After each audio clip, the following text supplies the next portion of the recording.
Hey, what's going on, G-Ballers? I hope you're doing well. I have a new knife here to share with you coming in from GEO. This is going to be the 2503. If this is your first time stopping by, welcome to GBall Vision. Feel free to drop a comment below. Let me know what your carry is for today. We do have a set of extra Omega springs here and a microfiber cloth. And our knife is going to be housed in this sealed cellophane baggie. I just so happen to have another GEO knife right here, and we'll get into that one here in a moment. I want to get the 2503 here out. Now, the 2503, also known as the GEO Blaze, is going to be OEM'd by Kubi. These are going to come in just under $200. And if you're not familiar with Kubi, they do a great job on all their OEM projects. They have a very premium line. The quality definitely translates into the GEO designs. Now, the Blaze is going to have a stonewashed Tanto blade coming in M390. We have a nice sharpening choil here. Dual thumb studs for the deployment. We're going to be looking at a crossbar lock for our locking mechanism.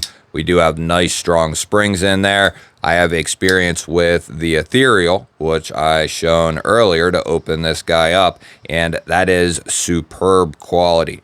We have a full titanium handle here with a cross-cut diamond pattern milled into it. Looks really good. We have a filler tab here made out of titanium and a 3D milled titanium pocket clip here. So that makes this knife completely ambidextrous. Very good job on GEO's part. I do like this. Probably going to come in right at 7.5 inches or right around in that ballpark. I wish it was up around 8.25. That would be even better. It's actually a little strong of 7.5. We'll give it 7 9/16, 2.99 inches of cutting edge and 3.25 of total blade. We'll be able to hone in on this pretty quickly here. We have the Kaiser drop bear and the Benchmade bug out. Going to be very comparable to something like the bug out's length. Now, one that it'll be very comparable to is the Vosteed Raccoon in its length and how it's going to sort of feel in the hand as far as the height of the handle, the thickness. It is very in line with something like the Raccoon. Now, we have the older brother, the smaller brother, the Ethereal here up top. You can see this has a clip point blade, and the Blaze is going to be quite a bit bigger than the Ethereal. Now, you don't have that Damascus pivot collar touch. They do have their own aesthetic for sure. That golf ball pattern that they have milled into this handle, the diamond texture they have into the Blaze. This has that real dark acid wash. Now, they do make the Ethereal in a budget format, and I think they do with quite a few of their knives, so it's worth going to their website and going over to Amazon to see what GEO has. I'm going to be getting a high-quality knife from them because Kubi is going to be the one doing the OEM work. I have heard nothing but good things on Kubi and GEO knives over the last 2 years. The only negative I have really heard from anyone is that some of the models that came out maybe like a year ago were a little pricey, but I think they've really gotten that under control. We'll get our 50 ways baked in Hank out here. Take a look at this pocket clip. That's going to look beautiful in the pocket. I think they should do away with the markings here on the clip, but that's just a personal recommendation. I like how much pokes out of the pocket here. It looks clean. We'll have a nice amount of surface area to grab a hold of and pull this out of the pocket. It does have good retention. It doesn't have that loosey-goosey retention. It's going to hold nicely, but it's not too overdone. Plenty of room in there to get this in and out of the pants pocket comfortably, and I don't think this will be a pocket destroyer for most pants. And it is going to be left-hand friendly, so another nice accommodation. We'll get the arch nemesis here off the shelf, and we're going to give the Blaze a weight check. I like to guess the weight of the new knives that come into the channel, and I send out an invitation to you to guess along with me. Put your guess down in the comments. Let me know What do you think this knife weighs right here? Just based off my description, it is milled out internally on both sides for weight relief, and it's a good deal of weight relief. It feels pretty good. It's a little bit lighter, you know, but it feels pretty good. I would say, I bet they kept it down there pretty good. It feels like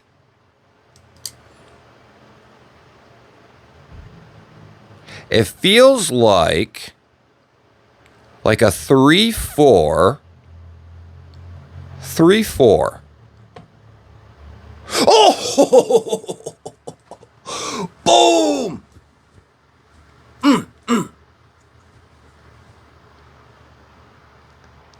That's 2 in a row. 2 in a row. And 96 grams. Yeah. Huh, huh.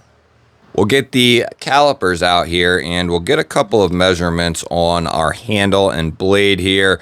0.46 for our handle thickness, 11.7 millimeters. We are going to be looking at 3.1 millimeters for our blade stock thickness. 119 thousandths, and we'll just pick a random spot here, and that's going to come in right there at 24 thousandths and 0.60 millimeters. Let's see how the blaze cuts out of the box. Now, personally, I am a big fan of Tanto blades. I come from a construction and trades background, so I find Tantos, or I've always found Tantos, very useful in my adult years, but I've always loved them even since I was a kid. I've always liked Tantos and clip points. Clip points were my first love, and then Tantos really kind of followed along behind clip points. And then, you know, everything else kind of followed suit. Drop point, Warncliffe, then a good old sheep's foot, then a hawksbill, and now I just, you know, I love everything. This has a good edge on it. If I'm paying attention, that secondary edge is nice and sharp. I would love to see GEO and Kubi. I don't know so much about Kubi. I don't handle a ton of their knives, but I would love to see companies start to not necessarily work away completely from M390. Use it once in a while, but, you know, use other steels that are out there. There's so many good ones. To just constantly use M390. It's a good steel, especially when it's done properly, and Kubi's going to give us a good heat treat on M390. I'm pretty sure they are like a 60 to 62 or 61 to 3. They do a good job with it. So I think it's 60 to 62. Let's get a hardware check. T8, T8, and T8. Excellent job. T8's all the way around. If you have good tools, we'll be in good shape. The off-grid driver is always linked down below in the description, as will all the GEO knives you've seen in today's video. They do have a website that I'll have linked down below, and you can pick up some of GEO's knives on Amazon. They have so many more on their website than they have on Amazon, so it's definitely worth checking out. We'll run a couple of checks here. We are centered up still after all our fiddle farting around. I love the action on this knife here. You have a really good strong spring in there, so you get a satisfying opening action. For a crossbar lock, it feels very good, and this is only going to get better as it breaks in. Ooh, yeah, this is going to be a good one here. Let's see how this crossbar lock fares up against the old spine whacker here. I don't think we're going to have any issues whatsoever. We'll start out towards the tip here. Give this thing a couple of taps. It feels very good. Couple of lighter taps just to get us going. We'll close it, check it. Give it the old triple tap there. Close it and check it. Very good.